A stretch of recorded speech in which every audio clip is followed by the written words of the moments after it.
어떻게 또 제가 풀어드렸는데 어떻게 들으셨어요?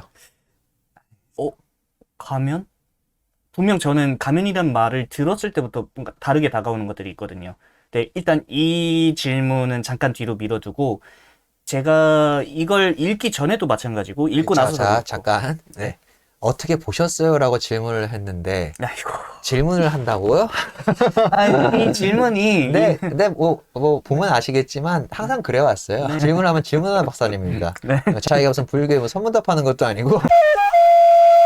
어쨌든 말씀하세요. 네. 네. 잘 정리가 안 되는 부분이 있어요. 작가를 찾는 6인의 등장인물이잖아요. 그러니까 내용을 보고 있으면은 연출가한테 부탁을 해서 당신이 작가 역할을 해달라. 그래서 공연을 만들어서 보여주는 건 어떻게 보면은 이 공연을 제작하는 사람 또는 연출가?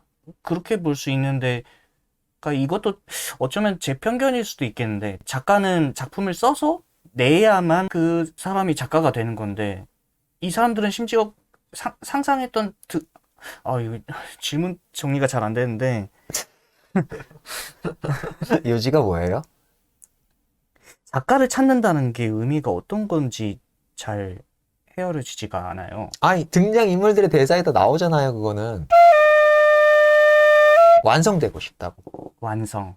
살아나고 싶다고. 네. 자, 등장인물들이 완전하게 살아난다는 건 뭐예요? 실현됐을 때?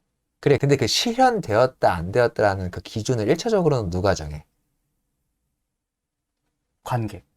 작가가 정하잖아요, 작가가. 자, 여기까지 해서 작품은 완성됐어. 이제 이걸 갖고 연출가를 찾아가거나, 네. 출판사를 찾아가거나, 혹은 첫 번째 독자와 만난다거나, 이렇게 됐었을 때 뭐 더 추가 사항이 붙고 이럴 수는 있지만, 네.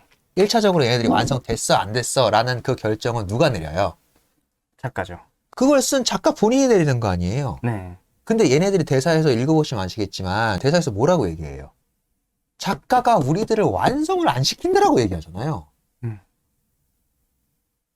그래서 답답해서 지금 이 현실 세계로 상상 속의 인물인 우리가 실제로 튀어나왔다고 얘기하잖아, 지금. 이게 못했었네. 아유, 나 좀. 아니, 그러니까, 사실, 솔직히 말씀드리면은, 그래서 그런 생각까지 했었어요. 그러니까, 아버지 대사였나? 그런 대사들 나오잖아요. 한 명이 내가 있음에도 불구하고, 보는 사람들에 따라서 각자가 다 알아서 판단하고 평가하고 그래가지고. 이 질문에 대한 피란델로의 답이 있어요. 그래가지고 제가 지금 그거를 읽어드리려고 하는 건데, 네. 그래서 뭐 이런 질문들 당연히 있었겠죠. 그때 당시 뭐 비평가들이든 관객들이든. 그리고 초연하는 대실패했다고 말씀드렸었잖아요. 그래서 그 대실패 이후에 어마어마한 비난 플러스 의문점들이 막 쏟아졌겠죠. 그래서 피란델로가 인터뷰를 했던 적도 있고요. 그리고 그 이후에 이 출간물에 이 작가를 찾는 6인의 등장인물을 창작하게 된 과정을 써놓은 서문이 달려 있어요. 그 뒤부터 그 서문을 다 달아서 출판했거든요. 그 서문 내용이 뭐라고 써있냐면 이렇게 돼요. 일단 자기는 이 작가를 찾는 6인의 등장인물을 쓰기 전에 막연하게 일단 상상해둔 작가니까 상상해놓은 상상 속의 인물들이 얼마나 많겠습니까? 그죠? 항상 극작에서 소재로만 사용되던 등장인물. 요 등장인물들이란 게 아무리 내 창조의 산물이라고 할지라도 얘네들한테 과연 자유의지가 없을까? 인간인데. 상상 속의 산물인데. 자유의지가 있게끔 보여야지 우리는 그럴싸하게 보잖아요, 그거를. 엄연히 존재하는 그 세계 속에서 인간이니까. 이러한 의문점도 들어가지고, 그리고 이 피란델로가 상상한다는 걸 굉장히 중요시하게 여기는 작가거든요. 그러니까 이런 상상이 든 거예요. 어느 날 갑자기 불현듯. 그 등장인물들한테는 그런 욕구가 없을까? 그러니까 예를 들어서 내가 창조해낸 창조물은 자의식이 없을까? 이런 상상력이 갑자기 발동한 거예요. 그 등장인물이 자신을 창조한 창조주인 피란델로인 나를 알고 있을까? 모르고 있을까? 걔도 하나의 인간이라고 놓고 보고 다른 세계의 인간이 놓고 친다면 나란 존재를 알고 있을 수 있지 않을까? 창조자이든 뭐든. 여기서부터 이제 이 창조적 상상력이 막 발동을 하신 거야. 자, 그걸 쓰려고 했어. 그래서 작가를 찾는 6인의 등장인물에 등장하는 6명의 등장인물을 정확히 세세한 것까지는 다 설정하진 않았더라도 일단 상상해서 여기 나오는 이 가정한테 닥친 비극 있잖아요. 이 신호를 짠 거야. 피란델로가. 이런 비극적인 이야기로 꾸미면 되겠다라고 이 등장인물을 상상을 했는데 상상하고 나서 계속 상상하면서 이 이야기를 어떻게 관객한테 전달하면 재밌게 전달될 수 있을까를 고민하던 와중에 자기 상상력의 한계에 봉착했다라는 이 솔직담백한 이야기를 합니다. 그러니까 이 6가족의 이야기를 어떻게 잘 풀어내가지고 예술을 만들 수 있을까를 계속 상상하는 와중에 자기가 너무 머리가 지끈지끈 아프고 이게 작가로서의 솔직한 마음이잖아요. 또 작가는 솔직한 자기의 마음을 여기 담아야 되잖아요. 그래서 이 6명의 등장인물을 상상한 다음에 일단 이렇게 대충 이렇게 노트 해놓고 이걸 덮어놨다는 겁니다. 이걸 덮어놓고 이제 작품을 안 했어. 거기에 대해서 일단 그래 이건 아직 그 이상 상상이 더 이상 발현되질 않으니까 잠깐 미뤄두자라고 해서 얘네들 6명을 저 구석에 처박아놨다는 거야. 피란델로 얘기해요. 그런데 그 후에 다른 작업 활동을 하려고 해도 이 6명의 등장인물은 자기가 상상으로 태어나게 한 얼기설기한 호문클루스 같은 인간들이지만 맨날 와서 자기를 괴롭힌다는 거예요. 귓가에 와서. 잠이 들었을 때도 아니면 평소에 그냥 일상생활을 할 때도 끊임없이 자기를 와서 괴롭히더래요. 왜 우리 완성 안 시켜? 왜 우리 완성 안 시켜? 이런 식으로 괴롭히더라는 거예요.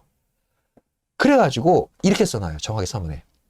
어느 작가가 한 등장인물의 자신의 상상력 속에서 어떻게, 왜 태어났는가를 말할 수 있겠는가? 예술 창작의 신비는 바로 자연의 신비와 같은 것이다. 이제 여러분들이 무대 위에서 보게 될 6명의 등장인물들. 내가 그들을 발견하게 된 지점은 정확히 나도 모르겠다. 그렇지만 이건 말할 수 있다. 그들이 내 눈앞에 만질 수 있도록 생생히 살아서 또 숨소리까지 들을 수 있도록 살아서 내 앞에 현존해 버렸다. 그들은 그리고 나한테 그렇게 말했다. 살아있는 채로 태어나서 계속 살고 싶다라고. 이렇게 얘기를 하는 거예요. 미친놈 소리 같죠? 근데 이게 피란델로의 솔직한 이야기입니다. 그래서 자기가 그렇게 했다는 거예요. 나는 내 능력으로는 너희들의 이야기를 완성시킬 수가 없다. 그러니 다른 작가를 찾아가봐라. 얘기했다는 거예요. 그래가지고 얘네들이 우리 다른 작가 찾아가도 돼요? 라고 그러면서 그래서 얘네들이 작가를 찾아 나서기 시작했다는 거야. 그래놓고 보니까는 자기가 그 다음부터 막혀있던 상상력이 다시 샘솟기 시작했다는 거예요. 그래서 그러네? 미완성된 어떤 하나의 비극을 가진 한 가족이 실제 얘네들을 갖다가 예술을 만들려고 하는 예술가군을 만났을 때 거기서 일어나는 또 다른 연극적 상황. 이거 재밌겠는데? 이렇게 상상이 뻗어나간 거예요. 피란델로는. 이제 좀 감이 오세요? 네네네. 그러니까 이 실제는 그래서 서문에 피란델로가 그렇게 설명합니다. 상상의 실제라고. 상상의 실제. 그 6명의 등장인물은 정말 실제 하는 거예요. 상상인데 실제 하는 거라고. 이 모순된 두 단어가 붙어 있는데 그냥 그렇게 존재한다고 여러분들 인정하고 갑시다. 오케이, 땡큐. 그래야지 이 이야기가 풀려요. 그걸 인정하지 못하면 이 이야기가 정말 쉰소리처럼 들리는 겁니다. 그냥 미친놈 소리처럼밖에 안 들리는 거예요.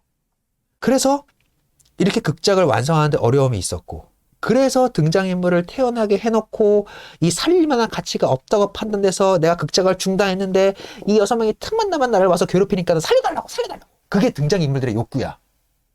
무대 위에서 살아서 관객들을 대면하는 게 등장인물의 욕구라고요. 이게 무슨 지점인지 이해되시죠? 그러니까 등장인물의 욕구란 건 자기네들이 가지고 있는 세계 내에서 자기한테 일어난 서사, 이거를 그 안에서 뭐 서사가 뭐 의도가 어떻고 이걸 분석하는 게 배우들 직업이잖아요. 근데 그건 배우들의 의도고 배우들은 그 역할을 연기해야 되니까 등장인물의 욕구는 공연되는 게 등장인물의 욕구라는 거예요. 왜냐면 그래서 비로소 탄생할 수 있으니까. 아주 원천의 욕구잖아요, 이거는. 그래가지고 내가 내 창조자로서의 권리 혹은 창조자로서의 의무, 이걸 저버린 채 미완성인 그들을 현실에 존재하는 예술 전문가들한테 풀어놓은 것이다. 그게 희곡화 시켜놨더니 작가를 찾는 6인의 등장인물이 되었다. 요게 이제 피란델로의 극작술인 거죠, 그러니까. 이렇게 메타적으로 쓴 거예요. 그래서 이게 메타 연극이라고 부르는 거거든요. 전통적인 작업으로서의 연극 작업이라는 건 뭐예요? 작가가 완성된 작품을 써요. 하나의 드라마를 씁니다. 그 드라마를 쓰면 그 드라마 쓴 거를 갖다가 그게 완성된 하나의 세계라고 일단 우리는 가정을 하죠. 그 가정된 세계를, 근데 그거는 이미 이 글로 남아있잖아요. 텍스트로밖에 안 남아있으니 이거를 현실로 똑같이 모방해내려고 하는 작업. 요 직업군에 속해 있는 사람, 그러니까 2차 창작자들이죠. 엄연히 따지면. 이 사람들이 누구예요? 연출, 배우, 조명, 음향, 그 외에 수많은 스태프들. 이 모든 스태프들이 여기에 이 텍스트를 이미지화하기 위해서 개입하죠. 그렇게 이미지화했다는 건 뭐예요? 그 이미지화가 환영이잖아요. 일루전. 일루전을 만드는 작업을 하는 게 연극 예술가 분들이에요. 그렇게 되어서 배우들이 대리로 그 등장인물 역할을 해줄 때만 이 등장인물은 살아서 현존하죠. 자, 이게 우리가 전통적으로 이해하는 연극의 이해 방식이에요. 그 개념을 규약으로 갖고 들어가는 겁니다. 극장에. 근데 피란델로의 극에는 이 단계가 없어버린 거예요. 그러니까는 작가도 드라마를 완전히 만들기를 포기했어. 그 의무를 저버린 거예요. 전통적인 입장에서 본다면 작가는 완성된 작품을 내야지 라는 이런 요구들이 있잖아요. 이걸 안 한 거야. 피란델로는. 그 후에 발생될 일이 궁금했던 거예요. 완성되지 않은 채로 두었어. 그래서 난 니들을 완성을 못 시켜가지고 세상에 못 내놓겠다. 이 창조자가 그렇게 얘기하는 거죠. 근데 이 창조물들은 아니다, 우리 살고 싶다고, 빨리 이 세상에 우리 빨리 완성된 상태 내놔라, 막 이게 막 이런 식으로 하니까 아우 몰라 아우 지겨워, 알아서 해 이게 냅뒀다는 거예요. 등장인물들이 우리 나가도 돼요? 이러고서는 이 텍스트 밖에서 뽕, 이 세상에 실제로 뽕 튀어나와가지고 애니메이션 같은 거예요. 그러니까 자, 좋아, 그럼 우리를 실제화시켜줄 사람들, 그 사람들이 누구야? 이 시대의 연출가들, 배우들. 그래, 좋아. 걔들을 찾아가서 우리들의 이야기를 공연화시켜보자. 라는 데서 생겨나는 지금 비극들이거든요. 그러니까는 이 알레고리, 이미지화 시키려는 이 알레고리와 상징화 작업이 그냥 삭제돼버린 거예요. 이전의 전통적인 연극의 형식을 완전히 깨부셨다라고 평가가 나온 이유가 이런 이유거든요. 그래서 메타 연극이라고 얘기하는 거고. 그래서 이 처음에 이 첫 페이지를 넘기면 등장인물 적혀 있잖아요. 그러니까는 여러분들 전통적인 희극에서는 등장인물 써있고, 등장인물 만약에 오이디푸스면 등장인물, 오이디푸스, 이오카스테, 뭐 테레시아스 뭐 이런 식으로 쭉쭉 이렇게 등장인물, 거기 등장하는 등장인물들이 누군지를 알려주잖아요. 근데 이 첫 번째 딱 페이지 열리잖아요. 그럼 어떻게 되어 있냐면은 등장인물, 아버지, 어머니, 의붓, 딸, 아들, 소년, 소녀, 마담, 파체, 얘네들이 등장인물이에요. 그것 이외에 뭐라고 써있냐면 나오는 사람들이라고 나와 있습니다. 나오는 사람들. 그러니까 이게 여기서부터 사람들은 헷갈리는 거예요. 이건 도대체 왜 구분해? 그래서 이렇게 설명하는 거죠. 그래서 그의 극에는 등장인물과 배우가 분리되어 있는 겁니다. 전통적 의미의 일루전을 창조하고자 하는 욕구로서 형성되는 이 연극 예술들도 진행을 하지만 그 욕구는 누구들한테 있어요? 나오는 사람들한테 있는 거죠. 그러니까 엄연히 얘기하면 전통적 의미에서는 나오는 사람들이 연기를 하고 있는 거예요. 그러니까 근데 걔네들이 실제거든요. 근데 등장인물들은 걔네들이 허구임에도 불구하고 실제로 지금 드러났기 때문에 이 관객들이 보는 이 연극 무대 판 위에서는 지금 어떻게 된 거예요? 그러니까 일루전이 뒤바뀌어 있는 거예요. 개념적으로는. 배우들이 우리들이 전통적으로 보던 그 상상의 연기를 하고 있는 거고, 등장인물들이 자기네들의 실제를 얘기하고 있는 거거든요. 왜 그랬을 때죠? 헷갈리시면 안 돼요. 등장인물들이 그래서 이렇게 얘기하는 겁니다. 자, 현실이란 게 부조리하다는 거, 너네들 이건 인정하냐? 응? 이건 너무나 간단한 말이야. 그러면 부조리가 일어나는 곳에 대한 것을 모방하는 게 지금 예술이라고 얘기하지. 그걸 미메시스하는 게 예술이라며. 부조리를 미메시스하는 게 예술이라며. 있을 법하지 않은 일이 일어나는 것이 부조리인데 그런 것도 현실에서 일어나지 않느냐? 그지? 그러니까 현실은 부조리한 세상이야. 그렇게 놓고 보면은. 조리 있게 흘러가는 경우만 존재하지 않아, 현실은. 현실은 부조리와 조리가 함께 흘러가고 있다고. 근데 예술은 현실을 모방한다며. 그러니까 예술은 부조리한 것도 모방할 수 있어야 되고 조리 있게 하는 것도 모방할 수 있는 게 예술이지. 그러면은 니들이 보기에 지금 우리는 부조리지. 근데 우리를 왜 있는 그대로 보여주는 게 왜 도대체 예술이 안 된다고 얘기하는 거야? 라고 얘기하는 게 등장인물들 놀린 겁니다. 너무나 논리적이죠. 그렇다면, 자, 봐라. 이 있을 법하게라는 게 지금 예술의 핵심이라는 거거든, 그렇다면.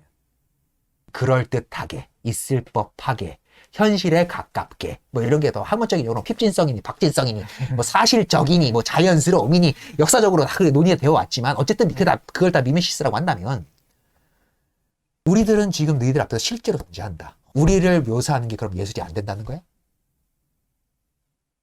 심지어, 그걸 또 나아가서, 우리가 있는 그대로 우리의 얘기를 하는 게 너희들이 추구하고자 하는 그 사실의 임직함을 넘어서서 그냥 그 자체로 사실인데 그거를 드러내는 게 너희들의 예술의 그 성취 목표에 더 어울리지 않아? 이렇게 등장인물들이 지금 현실 세계에 튀어나와가지고 이 사람들한테 혼란을 주고 있는 겁니다. 그러니까는 핵심이 뭐예요? 이 있을 법하다는 게 예술의 핵심 태제라면 이 있을 법하다는 인물들을 실제하게 만들므로써 어떻게 만든 거예요? 피란델로는 있을 법하게라는 그 형식, 그 있을 법하게 만들기 위해서 예술적 형식을 사용하죠. 그게 리얼리즘이니 표현주의니 상징주의니 이런 모든 예술 사조가 자기네들의 그 예술을 표현하는 방식 내에서 결정되는 그 형식적으로 그 예술 사조를 나누는 기준이잖아요. 방법론들이고. 그런데 어떤 경우에서라도 있을 법하게 이 형식 자체만 우리들이 그 형식인데 이걸 보여주면 이게 예술이 되는 거 아니야? 그렇기 때문에 피란델로의 예술은 뭐? 곧 내용이 형식이 됐다는 겁니다. 근데 심지어 1편에서도 말하셨지만 심지어 이것 자체를 또 극화를 해놓은 거잖아요. 그렇죠. 이것 자체를 또 극화를 해놓은 거죠, 심지어. 응. 그러니까는 이게 메비우스처럼 이렇게 이어붙인 겁니다, 그냥. 요 형식 자체를 내용으로 만들어서 그걸 다시 형식 속에 집어넣은 거예요, 지금.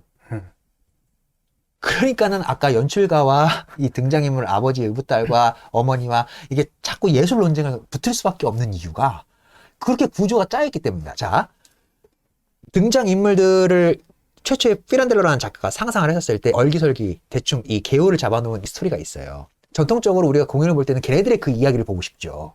그런데 이 극의 흐름은 걔네들의 이야기를 보고 싶어하는 걔네들의 욕망이 하나 흘러가고 있고요. 왜냐하면 살고 싶으니까. 이게 있고요. 그리고 또 다른 한쪽에는 어떤 욕구들이 있어요? 얘네들의 이야기를 예술로 만들고 싶어 하는 이 연극을 만드는 사람들의 욕구가 같이 흘러가요, 이렇게. 근데 이게 배치돼요. 그죠? 계속 배치되죠? 얘네들은 우리들의 이야기를 있는 그대로 하는 게 예술이다. 니들의 이야기를 있는 그대로 하면 그거는 우리 심이 먹는다. 그러니까는 꾸며서 해야 된다. 전혀 사실적이지 않다. 이 지금 두 입장이 배치하고 있는 거잖아요. 이 두 가지 이야기가 혼용해서 가다 보니까 이 자체로도 헷갈리는데 더 헷갈리는 건 뭐냐면 맨 마지막에 극중극의 상태로 들어갔을 때입니다. 배우들이 이제 얘네들이 보여준 이 가정의 비극에 대해서 모사를 하려고 하는데 아버지랑 딸내미가 끊임없이 계속 개입해가지고 저거 아닌데? 이거 아닌데? 전혀 사실이 아닌데? 이렇게 자꾸 개입하잖아요. 근데 그러한 미묘한 간격은 당연히 있을 수밖에 없잖아요. 원작자가 앞에 와 있어. 오리지널을 앞에 두고 오리지널을 연기하겠다는 애들이 건방지게 이런 데서 오는 괴리거든요. 그러니까는 이 두 가지 축이 주제인 것 같지만 이걸로도 재밌는 주제인데 피란델로는 여기서 하나 더 나가는 거예요. 이 이면에 이야기가 하나 더 있는 거거든요. 이렇게. 그래서 이렇게 이야기 축이 둘이 붙여놓고서는 이게 갈등 축인 줄 알았는데 얘네 둘이 싸우는 이 밑에 하나의 축이 지금 더 깔려 있는 거죠. 과연 배우가 실제를 모방한다는 것은 무엇인가? 라는 질문이 지금 하나가 더 이렇게 찰랑찰랑하고 차오르고 있는 거거든요. 이렇게. 그래서 요 관점에 따라가지고 이걸 분석해 주신 분들이 이제 상대주의적 관점 이런 걸 얘기하시는 거죠. 내가 보는 네가 보는 나와 그리고 우리를 보는 또 다른 사람과 우리가 보는 또 다른 누구와 이게 다 다르다는 거예요. 이게 상대주의적 관점이거든요. 이전까지의 어떤 개인성, 퍼스널리티는 뭐예요? 나는 나야. 객관적인 나는 나로서 나야. 이 인식이 19세기 전후반기를 다 지배해요. 그렇게 고정된 한 개인의 개인성이라는 것을 이게 다 고정시켜 놨다고요, 다들. 그렇게 이해하고 살았어요. 그리고 거기에 대해서 의심을 갖지도 않아요, 사실. 그런데 이러한 분위기가 이제 예술 흐름 사전에서 놓고 보면 사실주의가 발현된 이유가 그것 때문이거든요. 다들 너무 이 현실적인 어떤 이 진짜 사실, 우리들의 사실의 드라마 이런 것들을 집중하지 않고 헛된 뭐 왕 이야기, 귀종 이야기 막 이런 거 보면서 막 이렇게 사는 저게 무슨 의미가 있느냐, 저게 전혀 우리의 인생을 반영하지 못한다라는 이러한 반동의식 때문에 혹은 이런 저항의식 때문에 튀어나온 사실주의극들이 이제 입센부터 시작하는 거 아니에요. 그 다음에 이제 그게 프랑스로 넘어가서는 에미줄라에 의해서 자연주의에 의해 가지고 실증주의 덧붙여지면서 더 객관적이고 더 확실한 사실만 얘기해 라는 이 자연주의로 넘어가게 되고, 이 두 가지 사조가 이제 러시아로 넘어가면 체업에 의해서 완성되고 이런 거 아닙니까? 이러한 사조가 이제 20세기 초반까지 이제 이 연극예술계의 주류였단 말이에요. 주류인데 요 주류에 대한 시각이 또 오래 길어지면 당연히 진실과 사실, 팩트 이외에 가치 없는 거, 이런 것들이 그러니까 그런 흐름인 거예요. 사실주의는 그래서 유령이 나오는 거, 신이 나오는 거 이런 거 절대 용납 안 하잖아요. 그런 거 사실주의 극이 아니에요. 그래가지고 셰익스피어 그걸 못 올리는 겁니다. 사실주의 극으로는. 햄릿 나오죠. 유령으로 나와야 되는데. 유령으로 나오는데. 네. 근데 사실주의 입장에서, 자연주의 입장에서 유령 따위는 존재하지 않는 거거든요. 그게 등장인물로 등장하면 안 되는 거예요. 근데 연극의 핵심은 뭐예요? 그런 게 상상력으로 드러날 때 재밌는 게 연극성이잖아요. 그런 것들을 버려온 게 사실주의거든요. 사실.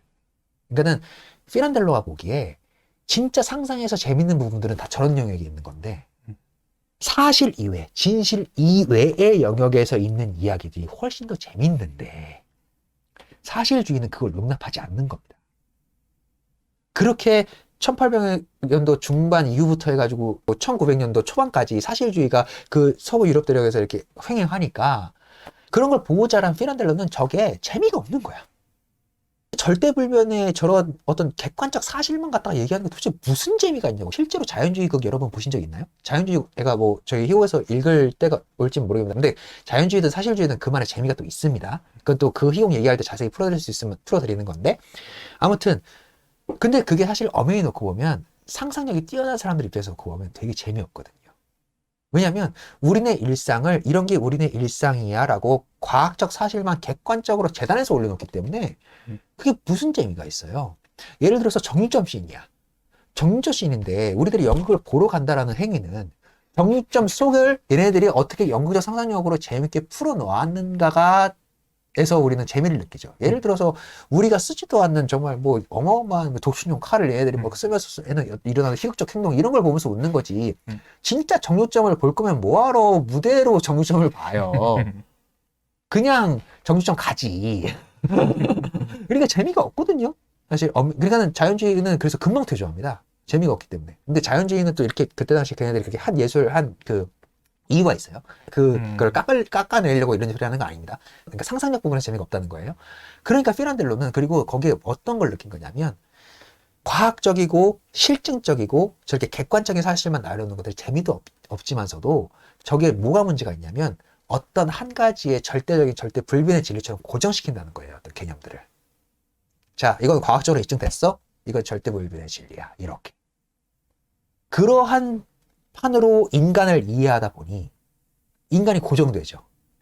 과학적 분석에 의해서 이 인간은 이런 인간이야 라고 그 인간을 규정 짓는 거예요. 그 형식 안에서. 그 형식 안에 가둬버리는 거죠. 그러니까 피란델로는 이런 데서 갑갑함을 느끼는 겁니다. 인간은 어떤 존재? 가변적인 존재다. 인간은 인생을 살면서 흐르는 존재다. 인간은 태어나서 죽을 때까지 하나의 고정된 성격을 가진 채 그대로 쭉 가는 게 아니다. 배워나가고 마찰하고 누군가 부딪히고 다른 사람을 만나고 더 넓은 세계를 만나면서 사람은 계속 변해가는데, 그런데 왜 이런 인간을 과학적 수단인가 뭐 어떤 이런 것들 개인성으로 고정시켜 놓으려고 하느냐고. 그런 데서 비극성이 오히려 발생한다고. 그래서 피란델로는 늘 가변하는 흐르는 실제로서의 인간, 그리고 그 인간의 내적 자아는 하나의 개인으로 고정성으로 딱 고정시켜 놓을 수가 없다. 이거를 풀어내기 위해서 이 모든 시, 그의 시, 그리고 소설, 그리고 이 희곡, 이 가치가 이 모든 그의 전반적인 예술 작업에 공통적으로 들어가는 주제가 바로 이 가변성입니다. 가변성. 이걸 그래서 피란델리스모라고 붙여준 거거든요. 그만의 독자적인 상대주의라고. 그래서 뭐 예를 들어서 소설 중에는 이제 나는 고 마티아 파스칼이오라는 소설, 거기도 그 가변하는 인간성에서 이 사람이 고뇌하는 과정을 보여주기 위해서 제가 잠깐 스포하지만 그 소설 굉장히 재밌습니다, 여러분. 나중에 읽어보실 수 있으면 꼭 읽어보세요. 마티아 파스칼이 핵심만 얘기하면 굉장히 불운한 가정사 그리고 불운한 결혼을 해요. 그래가지고 이 가정은 어떻게든 이 마티아 파스칼을 죽이고 싶어해. 그러한 불운한 그 부부생활 장모 처가살이를 하고 있었는데 그러다가 얘가 어느 날 그냥 너무 이 괴롭힘 당하는 이 싫어가지고 어느 날 그냥 잠수 타버립니다. 며칠 동안 집에 안 들어가요. 카지노 와거든요. 카지노 와가지고 그냥 틱 불렸는데 대박 난 거예요. 그래서 어마어마한 돈을 받았어요. 근데 얘가 이 장모하고 이 마누라가 자꾸 이렇게 막 했던 게 얘가 돈을 못 벌어서 그랬던 거였거든요. 돈 액수 보니까 몇십 년은 좋게 그냥 먹고 살 수 있는 액수야. 이거 내가 갖고 들어가면 이제 좀 대우 좀 해주겠지? 라는 이 깊은 꿈을 안고 에이 이 못된 장모 이 못된 마누라 이 돈 폭탄 맛이나 봐라 이러면서 호기롭게 이제 가려고 했는데 이제 기차를 타려고 신문을 봤는데 신문에 마티아 파스칼 우물에 빠진 채 익사체로 발견돼 라는 부고 기사가 뜬 거예요. 이 뭐야? 라고 하면서 이제 상상을 막 한 거죠, 마티아 파스칼은. 내가 죽었다고? 나 지금 이거 카지노 돈 따가지고 이 멀쩡한 사람인데 내가 왜 죽었다? 그러면서 상상이 도는 거죠. 아, 이 장모랑 마누라가 계략을 짰구나. 나를 쫓아내고 싶어가지고 내가 아닌 누구 다른 익사체를 걔네들이 죽였거나 아니면 그 익사체 죽인 게 아니더라도 그 익사체를 나라고 신고를 해가지고 나를 없는 사람 만들려고 지금 이 개수작을 부렸구나. 이런 복수심이 터올라가지고 잘 됐다. 이왕 이렇게 된 거 신혼 세탁해가지고 새 인생 한번 살아보자. 이렇게 해서 시작하는 이야기가 나는 그 마티아 파스칼이에요. 되게 재밌거든요, 이거. 여러분들 사회적 존재로 살려면 여러분들 뭐 있으셔야 돼요? 민증 있으셔야 되죠. 근데 민증이 없어진 사람이야, 나. 자, 어떻게 살아갈래요? 집을 계약할 수 있어? 어디 취직할 수가 있어요? 뭘 할 수, 이 사회에 그냥 버려지는 존재거든요, 근데 살아있어. 지금 여기랑 매칭이 되시죠? 그러니까 이런 주제가 그의 작품에는 계속 나열됩니다. 그러면서 상대주의적 관점을 계속 강조를 해요. 어떤 하나의 고정된 가치로 사람을 보려고 하지 말고 거기서 벗어난 인물들이 있다고. 이 사회가 제시하는 틀 밖에 존재하는 존재들이 있다고. 너희들은 이해 못할지라도 그게 가변성이고 그게 상대성이다라고. 요걸 피란델리스모라고 정의합니다. 이러한 내용의 희곡이 형식적으로는 아니지만 이미 이 전작품인 그 여러분이 그렇다면 그런 거죠. 제목도 그거야. 여러분이 그렇다면 그런 거죠. 제목이. 이거는 완벽하게 일루전을 위시하는 사실주의 극으로 썼어요. 그런데 이 작품이 뭐냐면 라우디시라는 어떻게 보면은 의심병 환자지 그러니까 음모론자예요. 얘는 이 극에 나오는 모든 사람들이 얘를 음모론자 취급합니다. 왜냐하면 얘는 그러니까는 지금 이런 기사가 났는데 이거 이런 거 아니야? 그러니까는 저기서 라우디 씨는 그거 아닐걸요? 라고 툭 하고 얘기해요. 그러니까 뭐야? 너 뭐 알고 있는 거야? 아니 뭐 제가 알고 있는 건 아닌데 뭐 신문이 뭐 믿을만 합니까? 뭐 분명히 어디 부분은 뭐 과장돼 있고 어디 부분은 편집돼 있고 그럴 텐데 그걸 있는 그대로 믿는 게 맞겠어요? 그러면 이 신문에 나와 있는 사실이 아니란 말이야? 사실일 수도 있어요. 근데 완벽한 사실일까요 그게? 이런 식으로 자꾸 음모론을 제기하는 놈으로 나와요. 현실에서 이런 애 만나면 너무 피곤하잖아요, 여러분. 그런데 이 가정에게 무슨 일이 일어나냐면 라우디 씨의 누나의 남편이 그 시의 시장이에요. 근데 그 시장이 이제 새로운 비서를 들였어. 폰자라는 새로운 비서를 들였는데 일은 빠릿빠릿하게 너무 잘하는데 너무 개인적인 얘기를 안 하는 애야. 부모는 어디 살고 뭐 결혼은 누구랑 했고 이런 걸 자꾸 감추면서 잘 얘기를 안 하려고 하는 애라서 나는 그게 좀 미심쩍어가지고 그게 좀 불안한데 일은 잘하니까 그냥 뽑았다. 이렇게 하니까는 이제 이런 굉장히 그런 가십에 굉장히 관심이 많은 이 아내와 그 아내의 친구들이 이제 막 소문을 더해가지고 막 이거 막 증폭시켜서 부풀려요. 어느 날 봤더니 그 남편 애가 장모를 괴롭히고 있는 걸 누가 봤다는데요. 이런 얘기가 붙고. 그리고 그 아내는 그 평생 집에 갇혀가지고 밖으로 못 나온다는데요. 라는 얘기 막 붙고. 그러니까 그럼 폰자 이 새끼 나쁜 새끼인가? 또 다른 가면을 갖고 있는 못난 새끼 아니야? 뭐 이렇게 막 증폭됩니다. 그러니까 이거를 지켜보는 라우디 씨가 코방 키면서 그게 진실일까요? 이렇게 얘기하는 거예요. 이걸 보여줘요. 이거 제가 결말 스포는 안 하겠습니다. 결말 스포 가면 진짜 충격이 크거든요. 그러니까 꼭 보세요. 진짜 재밌습니다. 엔리코 사세도 똑같은 내용이에요. 다 얘기해야 되나? 엔리코 사세도 그냥 간단하게 요약하면 이런 거예요. 얘를 미친놈이라고 믿는 사람들이 있어요. 그리고 무대적 배경은 현대 이탈리아예요. 현대 이탈리아에 실제로 엔리코 4세가 기거했던 성에 기거하고 있는 한 이제 부르주아 가족을 보여줘요. 그래서 이름도 엔리코 4세라고 본인이 지었어요, 그냥. 살고 있는 사람들은 진짜 미친놈이라고. 지가 저 1100년대에 살았던 엔리코 4세 황제랑 똑같은 놈이라고 지금 생각하고 사는 놈이라고. 그러면서 진짜 미친놈이라고 이렇게 규정적으로 하고 있죠. 근데 웬걸? 공연이 쭉 진행되잖아요. 엔리코 4세가 저들이 내가 미쳤다고 믿으니 나는 미친 연기를 하고 있었다라고 얘기합니다. 그러면서 이게 역전돼요, 갑자기. 그래서 물어봐요. 그럼 당신 진짜 엔리코 4세야? 내가 진짜라고 얘기하면 너 믿겠냐? 이렇게 됩니다. 이게 소름 끼치죠. 이런 식이에요. 그러니까 이런 식으로 상대주의, 가변성 이걸 굉장히 중요시하는 작가거든요. 이러한 극작술이 그의 모든 문학작품에 다 존재하고 있다.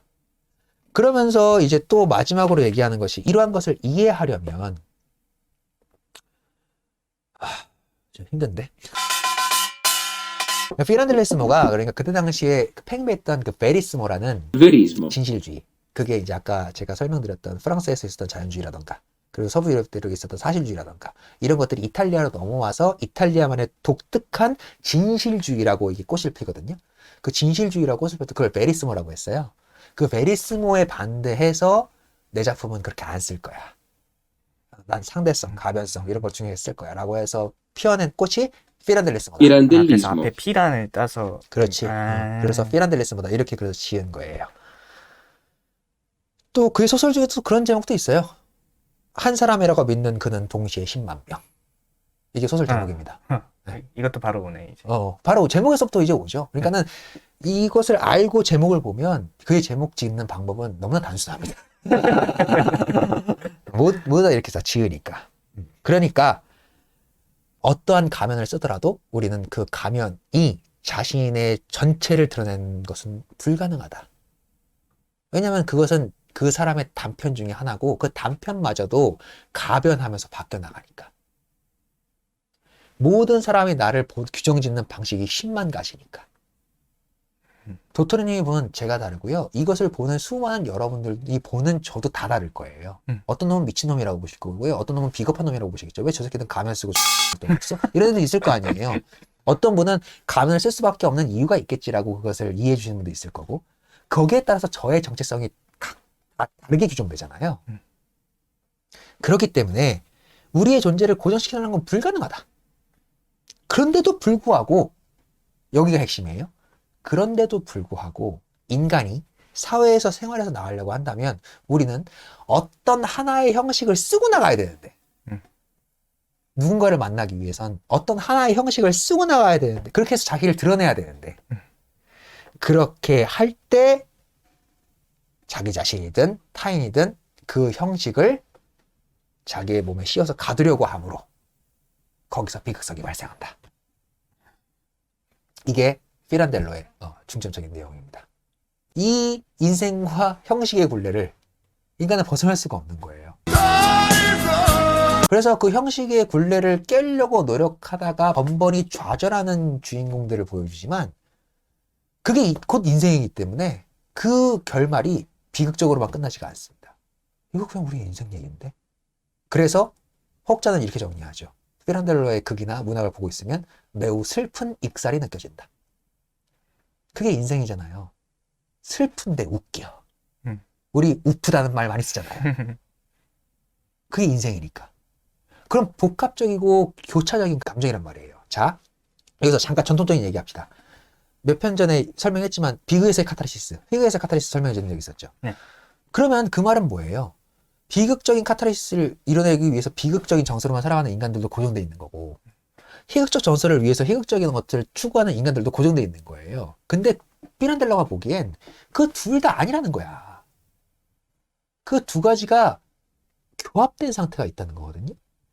그게 지금 설명해드릴 우모리스모라는 겁니다. 기분이라는 거예요. 기분. 그러니까는 인간의 비극이란 게 전통적 의미에서의 비극적인 상황 이런 것들만 있는 것도 아니고 희극적 상황에서 오는 그런 어마어마한 요소만 있는 것도 아니라는 거예요. 그래서 그 우모리스모에서 이렇게 얘기합니다. 인간은 인생에 대한 이상 어떤 절대적인 개념을 지니고 있지가 않다. 오히려 시간, 사건, 운에 따라서 변화무쌍하고 다양한 감정을 갖는 존재다. 그런데 작금의 논리학. 여기서는 이제 베리스모를 비판하기 위해서 작금의 논리학이라고 썼겠죠. 작금의 논리학이란 여러 감정들로부터 어떤 이상적인 개념을 추출해가지고 자꾸 고정시키려고 든다. 네가 지금 슬픈 감정을 갖고 있어? 그건 이런 것 때문이야. 네가 지금 웃었어? 그건 이런 것 때문이야. 이렇게 자꾸 고정시키려고 한다는 거야. 그래서 그렇게 원래 가변적이고 변화무쌍하고 늘 흐르는 것들을 자꾸 고정시켜버리려는 경향이 있다. 따라서 원래 인간은 불행한데 더 불행하게 만든다. 이렇게 얘기하면서 자기가 생각하는 우모리스모적인 것에 대해서 설명을 하거든요. 여기서 이렇게 예를 들어요.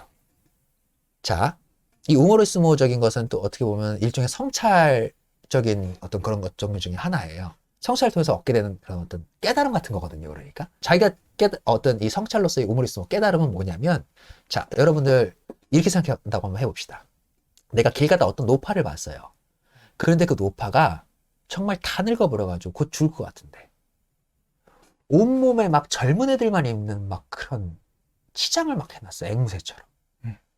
막 배꼽티 있고 비키니 입고 벌써 웃죠. 자, 봐요. 1차적으로 피라노들이 이렇게 얘기해요. 그런 노인을 봤다고 생각했을 때 1차적으로 우리는 피상적으로는 웃을 수 있다. 그런데 그 앞에서 깔깔거리면서 웃은 다음에 돌아서서 생각해 보니 그 늙은 여인이 왜 그렇게 입었었을까라고 생각해 보니 그 다음부터는 수많은 이야기들이 생겨났다. 남편한테 사랑받고 싶어서였을까? 아니면은 과거에 아름다웠던 자신의 젊은 나날을 회상하면서 슬퍼서였을까? 이러한 생각이 성찰을 통해서 들고 나니까 그다음부터는 웃을 수가 없었다는 거예요. 자, 그러니까는 대조적 지각이 일어났다는 거예요. 대조적 지각. 그러니까는 처음엔 방금 도트리님 내가 얘기하는 순간 웃어버렸죠. 네. 그게 희극적 상황이니까. 그래서 웃어버렸는데 웃고 나서 돌이켜 생각해 보니 이런 성찰적인 지각을 얻고 나니까는 그다음부터 그 대조적 지각으로 인해서 대조적 감정인 슬픔이 생겨났죠.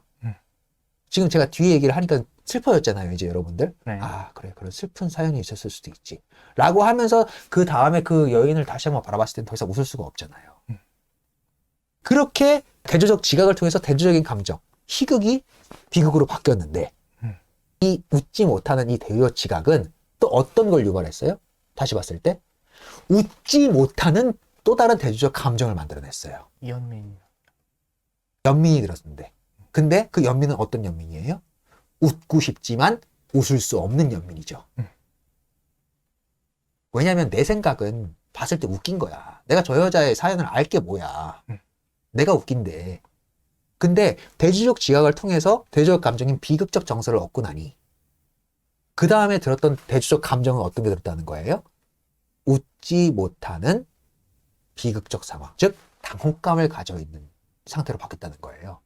비극에서의 정서의 유발은 뭐예요? 연민과 공포죠. 혹은 연민과 경악, 연민과 충격, 뭐 이런 어떤 것은 연민이에요, 연민. 동정. 이 감정이에요. 이게 비극적 감정에 유발되는 시초예요. 근데 여기서는 연민과 동정의 감정만 있죠. 비극에서는. 희극에서는 뭐만 있어요? 웃음만 있어요. 그런데 피란델로는 이 두 가지가 연민적 웃음으로 발현된다는 거예요. 그렇게 대조적 지각을 얻고 나면. 그리고 그건 계속 순환해요. 순환하면서 깊어져 가요. 이 연민적 웃음이 뭐? 우모리스모다. Humorismo. 그래서 나의 극은 희극도 아니고 비극도 아니다. 쉽게 얘기하면 우픈 거고 씁쓸한 웃음 같은 거고 반대도 되는 거죠. 웃긴 비극이 되는 거죠. 그 어떤 종합적인 그 감정 상태, 그걸 뭐라고 정리할 수 없으니 우모리스모, 기분이다 라고 얘기하는 거예요. 힘드네. 뭐 또 질문할 거 있으면 하세요. 그래서 아까 제가 잠깐 미뤄놨던 질문인데, 가면을 쓰고 나온다고 했잖아요. 근데 그 끝까지 계속 가면을 쓰고 있는 거죠. 그렇죠. 그러면은 아까 전에 얘기하시다가 얼추 연결이 됐는데, 가면을 쓰고 나온다는 거는 뭐냐면, 자, 여러분, 이런 게 지금 해석이 그러니까 안 돼 계신 거야. 아니, 그러니까 나름 연결해본 거예요. 그러니까 막 불변, 뭐 가변 그 얘기 하셨었잖아요. 근데 인상이 어떤 인상으로 만들어 놨다는 것은, 그것만 상상한 거죠. 아, 아까 그래서 설명해 드린 거잖아요. 가면을 썼다라는 게 그 아버지 역할, 어머니 역할, 의붓딸 역할, 얘네들이 가면을 썼다라는 게 그 속에 진짜 리얼한 자기 자신들이 있어서 가면을 쓴 게 아니고 가면을 쓸 수밖에 없는 이유는 그 가면 이외에 다른 상상을 하지 않았기 때문이에요. 그러니까 그게 걔네들의 얼굴인 거예요. 그러니까 아버지는 후회밖에 안 하잖아요. 네. 딸은 복수하려고밖에 안 하고, 네. 어머니는 고통을 계속 당하고, 아들은 계속 경멸하는 시선을 가질 수밖에 없잖아요. 그 작가가 그렇게 설정했다고. 그것 이외의 것을 상상하지 않았다고 작가가. 역시 또 이해한 척했던 도토레. 아니, 더 있는 줄 알았어요.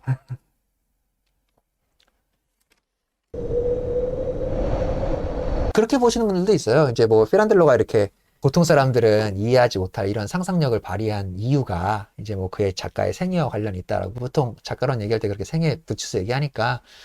근데 뭐 전 꼭 그렇게만 보고 싶진 않아서 웬만하면 그런 거 좀 지향하는 쪽이긴 한데 굳이 설명을 좀 해드리자면 어렸을 땐 부유했어요. 광산 부자 아들이었거든요. 그리고 결혼도 같이 동업하던 아버지 친구의 딸내미랑 결혼했고 그래서 뭐 미래가 창창했던 사람이었는데 망해요. 그 망한 다음에 그 결혼했던 와이프가 그 정신적 충격으로 실제로 정신찬란 증세를 겪습니다. 와이프가. 그리고 그 정신찬란 증세가 호전되질 않고 점점 악화의 일로에 가요. 주변 사람들이 이제 마누라를 요양원에 보내는 길이 정신건강에도 좋지 않겠냐라고 얘기하는데 피란델로가 내 아내를 왜 정신요양원에 보내냐고 그러면서 끝까지 데리고 삽니다. 물론 말년에는 잠깐 보내요. 그러니까 이런 불우한 가정사가 좀 있긴 있고요. 심지어 또 피란델로가 살았던 시기가 이제 1800년도 중반 요때 태어나셔가지고 1936년에 돌아가시거든요. 이제 19세기 후반에서부터 20세기 초반까지 이제 사신 분인데 요때 당시 이탈리아가 엄청난 혼란기 아닙니까? 뭐 제가 굳이 설명해 듣지 않아도 다 감 오실 거예요. 뭐 1차 세계도 2차 세계도 다 겪은 사람이고 요 얘기는 또 그냥 좀 재밌는 번외 이야기이긴 하지만 요 사람이 파시스트 강에 가입한 사람입니다. 또 이렇게 얘기하면 또 제 눈으로 또 쳐다보실 분들 있을까봐 제가 한 가지 더 해드리면 제가 피란델로를 보호하기 위해서 그런 건 아니고 저번에 버나드쇼 얘기할 때도 제가 무솔리니가 처음 등장했을 때 무솔리니 찬양했다는 얘기 했었잖아요. 네. 그러면 그때는 얼버무려 설명했는데 자세히 설명해 드리면 그런 거예요. 이미 혼란기예요. 정치적으로도 혼란기고 전쟁은 전쟁대로 일어나고 전쟁 후에 배분금은 제대로 이루어지지 않아가지고 모든 나라가 불만에 차 있고 그래서 가치들이 난립하던 시기란 말이에요.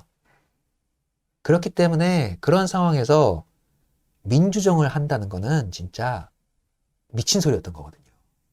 그래서 실제로 그때 당시에 이탈리아 지식인들이 민주정에 대해서 아주 깊은 회의를 보냅니다. 민주정에 대한 깊은 회의를 보내는 어떤 짤막한 단편이 이제 그 마티아 파스칼에 나오는데 거기서 한 노인의 언어를 통해서 이제 자신의 생각을 전달하거든요. 민주주의가 자꾸 독재보다 낫다라고 얘기하는 이 앵무새처럼 반복하는 멍청이들이 있는데 생각해봐라.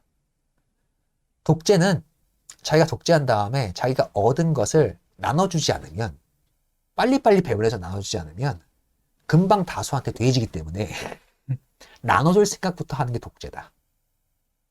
근데 민주주의는 다수가 주인이 돼서 서로 자기 것만 챙기려고 하고 서로 책임은 방기하는 그건 다수에 의한 독재가 될 우려가 있다라고 얘기하거든요. 그래서 이거를 지금 우리나라에서 극우 어르신들이 이용하고 먹고 있죠. 저는 그것도 굉장히 짜증납니다. 굉장히 그런 현실도 굉장히 짜증나는데 아무튼 민주주의가 진짜 막 저는 그래서 그런 의견들도 좀 너무 좀 그래요. 그러니까 민주주의가 인류 사상의 가장 최선의 어떤 이 정치 체제인 것 마냥 얘기하는 그 현실도 굉장히 좀 뭐랄까 안타깝게 보이거든요. 전 인류가 민주주의로 살아본 게 이제 고작 200년, 300년입니다. 왕권체제, 봉건체제가 1000년, 2000년이 넘어갔어요. 그리고 좀 막말 같아서 죄송합니다만 좋은 왕 아래 사는 국민들은 편해요. 왜냐하면 그 좋은 왕이 밑에 살아가고 있는 신하와 백성들의 할 일을 대신해 주기 때문에 이거는 제 얘기가 아니고 수많은 학자들이 다 공통적으로 하는 이야기입니다. 근데 대부분 썩죠. 대부분 한 놈한테 절대 권력을 주면 썩기 때문에 사람들이 차악의 선택으로 민주주의까지 지금 와 있는 거잖아요. 그런데 그 민주주의는 썩을 우려가 없는가? 이것에 대해서 고찰을 해볼 필요는 있는 거죠. 우리나라 상황에서는 지금 민주주의가 최선이라고 저도 생각은 합니다. 하지만 이때 당시 이탈리아의 정세를 놓고 보면 진짜 어마어마한 혼란기였거든요. 실제로 피란델로의 아들도 그런 악재가 겹쳐서 와요. 아내가 미쳐가지고 병원에 깊어가는 와중에 아들이 이제 그때 당시 이탈리아가 저 오스트리아랑 싸웠잖아요. 그 오스트리아군에 포로로 잡혀가서 못 들어와요. 평생. 그러니까 핀란드는 아들도 잃어요, 사실. 그리고 그때 당시에 이제 이 나라를 어떻게든 구해보겠다고 구국의 원처럼 나타난 애가 무솔리니였기 때문에 물론 최악이었죠. 물론 마지막에 가면 최악으로 바뀌지만 히틀러랑 손잡고 이럴 때부터 이제 최악으로 바뀌긴 하지만 그 후 당연히 히틀러랑 이제 손잡고 이제 막 적극적인 이제 전쟁주의자 이런 걸로 이제 이 사람이 확 바뀌었을 때 당연히 피란델로도 적극적으로 비판합니다. 파시즘에 대해서. 내가 바라던 파시즘이라는 게 이런 게 아니라고. 적극적으로 비판하거든요. 그러니까 그런 걸로 비판하시는 분들도 이제 그 양쪽의 정보를 다 충분히 취합을 하신 다음에 생각을 한번 해보시는 게 어떨까. 그런 생각을 좀 하고. 어쨌든 그래서 마지막으로 얘기를 하면 결국 이 가변성의 차이. 이것을 계속 강조했던 피란델로의 이유는 결국에 진실을 알려고 하는 것 자체가 불가능하고 그 불가능한 것에서 탄생하는 것이 몰이해라는 거예요. 몰이해. 이해하려고 들질 않는다는 거예요, 사람이. 자기만의 철학, 자기만의 주관 이런 게 탁 서버려서 대가리가 굳어버린 인간들은 남의 얘기 안 듣는다는 거예요. 그리고 그것이 진실이더라도 자기 구미에 맞는 진실이 아니면 진실이 아니라고 저건 허구라고 치부한다는 거예요. 고 마티아 파스칼을 쓰고 나서 마티아 파스칼이 재밌지만 그때 당시에 사람들한테는 이런 일은 현실에서 있을 수 없어. 말 그대로 정말 소설 같은 일이네.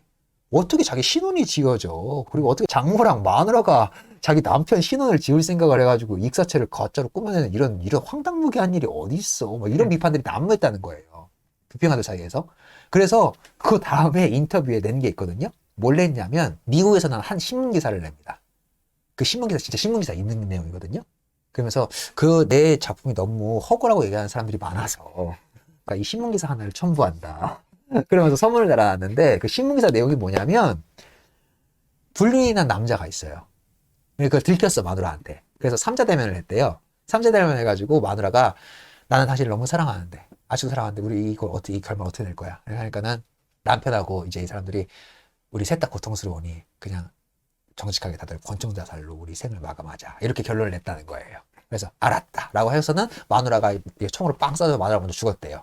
그 다음에 이 남편하고 여자가 둘이서 행복하게 살다가 이 사건이 걸려가지고 이 남편하고 이 불륜녀가 깜방에 들어왔다 라는 기사가 났거든요. 허구 같죠. 근데 이게 기사로 난 걸 첨부해 놓은 거예요. 자, 현실은 이런 일이 일어나는 것이야. 내 이야기는 그에 비하면 양반 아니니? 있을 법하지 않니? 이렇게 얘기하는 거죠, 피란델로는. 자, 여러분들 요즘에 우리 대한민국에서 기사가 난무하고 가짜뉴스, 가짜 정보들, 이제 가짜 뉴스라는 표현 쓰지 말자고 얘기하는 분위기로 바뀌어나가고 있죠. 그걸 가짜 뉴스라고 얘기하다 보니까 거기에 공신력이 생긴다고 뉴스란 말을 빼자는 이제 이런 흐름으로 가고 있잖아요. 가짜건 정보다 그냥. 정보도 아니다. 그냥 가짜다라고 이제 확정줘야 되니까. 그런데 이러한 것들이 넘쳐나는 세상 속에서 진실이랍시고 나오는 사건들, 기사들 보고 있으면 여러분들 진짜 너무 자극적이고 현실에서 절대로 일어나지 말아야 될 일들이 지금 일어나고 있기 때문에 우리들이 지금 분노하는 이러한 세상 속에 살고 있잖아요. 그러면서 사람들은 뭘 요구하냐면 진실을 요구해요. 진실이 뭐냐 도대체. 그래서 이게 진실이다라고 얘기를 하면서 그것이 가짜인지 아닌지도 모를 이럴 지경에 우리들은 지금 살고 있습니다만. 그런데 피란델로가 비판하고 하는 지점은 바로 여기 있어요. 그거 알려고 하는 게 의미가 없는 짓이라고. 아무리 진실이라고 얘기한다 한들 결국 니들은 믿지 않을 거야 하고 얘기하는 게 피란델로의 주제입니다. 그러면은 이렇게 얘기하니까는 사람들이 당연히 그럼 너 염세주의자냐? 이렇게 얘기할 수밖에 없겠죠. 어떻게 해야 되지? 그죠? 너도 지금 그런 생각 들죠? 그래서 피란델로가 너 염세주의자냐라고 이렇게 비판이 또 막 들어오니까 여기에 대해서도 또 한마디 한 게 있어요. 오랫동안 사람들이 나를 염세주의자라고 생각을 했었다. 그런데 나는 그 말들이 잘 이해가 안 됐다. 나의 예술에 대한 입장은 인생에 대해 불신하게 생겨난 염세주의가 아니다. 나는 부정주의자도 아니고 데카당티즘, 그러니까는 그 퇴폐주의 예술들 있죠. 그러니까 데카당티즘의 가장 유명한 거, 유명하다기보다는 이제 여러분 익숙하시면 다자이 오사무 인간 실격 쓰는 소설가 있죠. 말부터 퇴폐적이잖아요. 그리고 그 퇴폐주의 작가분들 작품도 나중에 다룰 수 있으면 재밌긴 한데 아무튼 그런 데카단트즘에 난 동의하지도 않는다. 그런 퇴폐주의도 아니다. 허무주의도 아니고 나한테는 무엇인가 창조하려는 의지 그리고 그 간절함이 있다. 그리고 이것은 이 창조하려는 의지가 있다는 것 자체는 이것은 내가 인생을 긍정적으로 바라본다는 신호 아니냐? 인간이 스스로 혁신할 용기가 있는 존재고 또 그 간절함은 나에게 있어서도 지금 계속 나의 창작 욕구를 불태우고 있기 때문에 나는 낙관적으로 본다. 다만 내가 계속 피란델리스모와 우모리스모를 주장하는 이유는 역설적으로 생각하면 그렇기 때문에 들어야 된다는 얘기를 하는 거다. 라는 얘기를 하고 싶지 않았을까요? 역설적으로. 역설적으로 그렇게 생각하는 게 이 희곡을 이해하는 데 좀 더 도움이 되지 않을까? 저는 생각을 합니다. 그래서 저는 이 희곡을 보면서 굉장히 좀 재밌고 웃기고 슬픈 익살이지만 희망이 느껴져요, 저도. 그렇게 해서 인간은 소통할 수 없어. 혼자 살지 뭐. 근데 혼자 못 살아요, 결국에. 그 현실 던져서 살아야 되거든요, 인간은. 그렇기 때문에 어떻게든 다시 소통의 방법을 찾으려고 아둥바둥 될 거죠. 인간들은 다. 그래서 실제적으로 이 1920년도에 요 피란델로의 작품이 나왔을 땐 당연히 이런 시도가 굉장히 어색하고 당혹감으로 다가오지 않았겠어요? 그래서 이 피란델로를 이 피란델로 이후에 나타나는 이제 그 사실주의를 넘어서 반사실주의든 비사실주의든 혹은 사실주의를 넘어서 또 다른 일가를 이뤄낸 브레이트의 서사극이든 이 모든 이 후대에 나온 예술가들이 다 피란델로한테 빚을 지고 있는 겁니다. 피란델로가 이걸 깨버렸기 때문에 사실주의적 환상, 사실주의가 제공하고자 하는 그 일루전을 그냥 연극적 상상력으로 그냥 깨부셔버렸기 때문에 와 맞아 저런 게 연극적 상상력이었어 저런 게 원초적 연극의 힘이었어 라는 이 아이디어가 확 쏟아지지 않겠어요? 그러니까는 이 뒤에 나오는 브레이트, 베케트, 주네, 듀렌마트, 이오네스코, 오닐, 아라발 이런 사람들이 막 부조리극이니 서사극이니 이런 형태로 그냥 막 퍼져나가는 겁니다. 또다시 연극의 연극성이라는 테마를 주제로 새로운 가능성이 열리게 되는 거죠. 그래서 선구자라고 불려요. 연극의 어떤 이 전환점을 사실주의의 이 주류를 전환시킨 최초의 선구자라고 이 피란델로가 불리거든요. 그의 작품들 다 재밌습니다. 매우 재밌습니다. 읽어보시기라도 꼭 추천드립니다. 작가를 찾는 6인의 등장인물 읽어봤습니다. 다음 시간에도 이렇게 재미있는 희곡으로 다시 찾아뵙는 시간 갖도록 하겠습니다. 지금까지 도토레 말뚝이었습니다. 감사합니다. 감사합니다.